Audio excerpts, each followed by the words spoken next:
For over 300 years, millions of African men, women, and children were stolen from their homelands, shackled, and forced onto ships bound for the Americas. This was the transatlantic slave trade, one of history's greatest crimes against humanity. But this story is not just about suffering. It is about resilience, defiance, and the indomitable human spirit. It is about those who fought back, on ships, on plantations, in courts, and in the hearts of those who sought justice. It began in the 1500s when European powers, Portugal, Spain, Britain, France, and the Dutch, established trade routes along the West African coast. Africans were captured in brutal raids or sold through complex trade networks. Families were ripped apart, futures stolen. Ivory, gold, and other trade resources attracted Europeans to West Africa. As demand for cheap labor to work on plantations in the Americas grew, people enslaved in West Africa became the most valuable commodity for European traders. Slavery existed in Africa before Europeans arrived. However, their demand for slave labor was so great that traders and their agents searched far inland, devastating the region. Powerful African leaders fueled the practice by exchanging enslaved people for goods such as alcohol, beads, and cloth. Among those taken were not just common villagers, but African nobility, royalty whose status and power meant nothing to the traders. Kings, queens, and princes were captured, their crowns cast aside as they were forced into chains. Figures like Prince Abdulrahman Ibrahim Suri of West Africa, once a noble leader, found himself enslaved in the American South, stripped of his title but never his dignity. Britain became the world's leading slave trading country.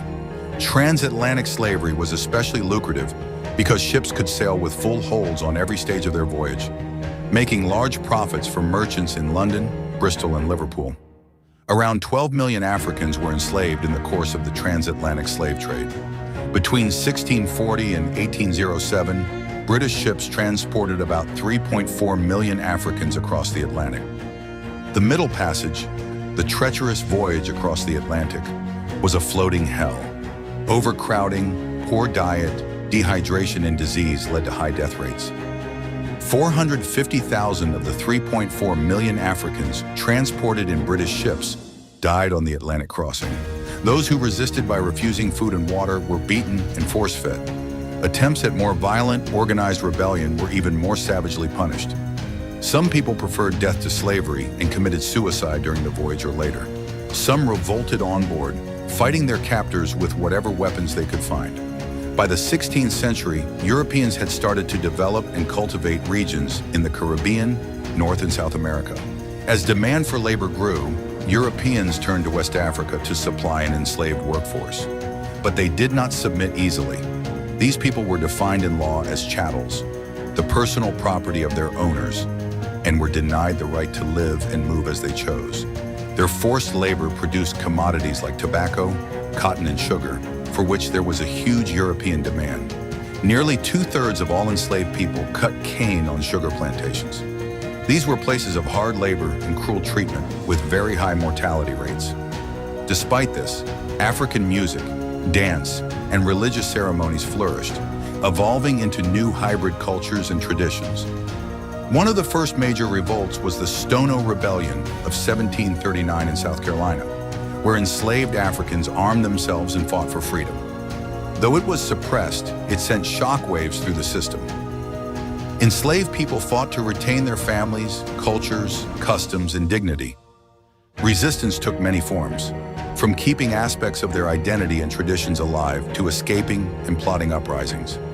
On the plantations, they broke tools, damaged crops, and feigned injury or illness in order to frustrate plantation owners and their ambitions for greater profits. At other times, they made bids for freedom by escaping. Sometimes these runaways grouped together and built their own independent, self-sufficient communities of resistance, often known as Maroons. Large-scale organized uprisings were a common reaction to the cruelties of the slave system. Potential and actual armed resistance also contributed to the ending of the slave trade and eventually slavery itself. Then there was Toussaint Louverture, the brilliant leader of the Haitian Revolution, 1791 to 1804. Under his command, enslaved people in Saint-Domingue rose against their French oppressors, defeating one of the most powerful empires of the time. Their victory made Haiti the first free black republic. How did the slave trade develop in Britain?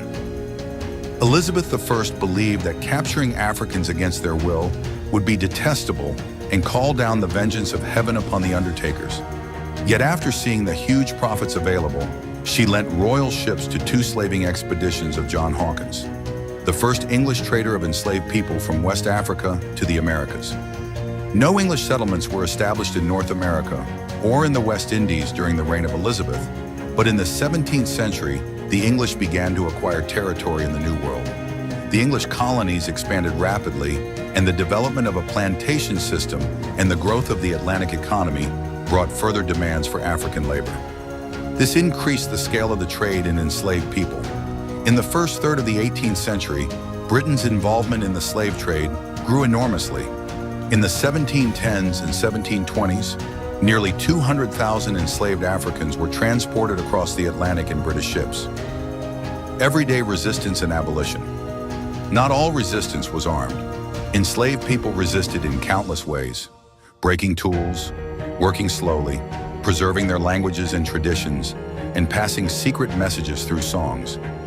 Harriet Tubman, a fearless conductor of the Underground Railroad, led over 70 enslaved people to freedom, saying, "I never lost a passenger." Frederick Douglass, a formerly enslaved man, used his voice and pen to expose the horrors of slavery, demanding its abolition. Abolitionism was one of Britain's first lobbying movements. The first meeting of the Society for Effecting the Abolition of the Slave Trade took place in London in May 1787. African writers and activists, such as Olaudah Equiano, spoke out against the trade and its inhumane treatment of Africans. High-profile figures such as William Wilberforce and Thomas Clarkson also used their influence to effect its abolition.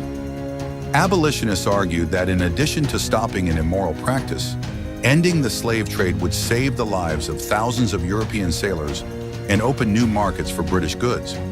However, their pro-slavery opponents pointed out how important Caribbean plantations were to Britain's economy. The abolitionist movement gained momentum.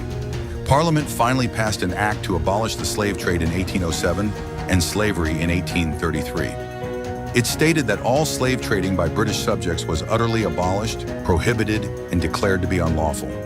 The United States followed in 1865 with the 13th Amendment, but true freedom was, and still is, a fight that continues. Nearly 750,000 people remained enslaved in British colonies across the Caribbean. Abolitionists succeeded in mobilizing unprecedented public support. Through a campaign of information, they demonstrated what lay behind the sugar, tobacco, and coffee enjoyed by Britons. People signed petitions, attended lectures, and abstained from eating West Indian sugar. Many people who signed petitions could not vote, and this was their only means of expressing their opinion to Parliament. Over 100 petitions against the slave trade were submitted to Parliament in 1788, rising to 519 in 1792.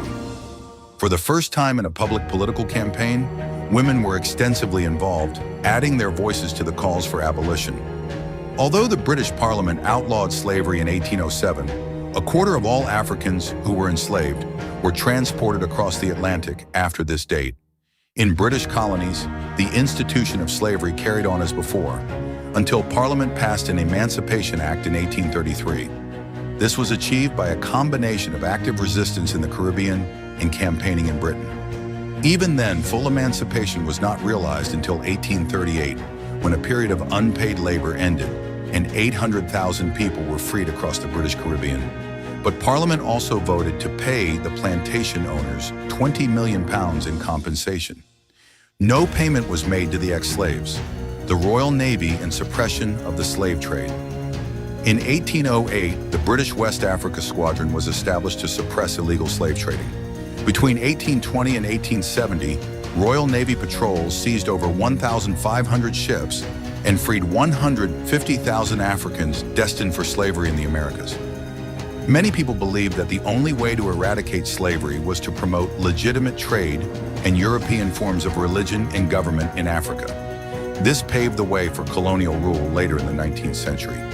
The story of the transatlantic slave trade is not just history, it is a lesson in strength.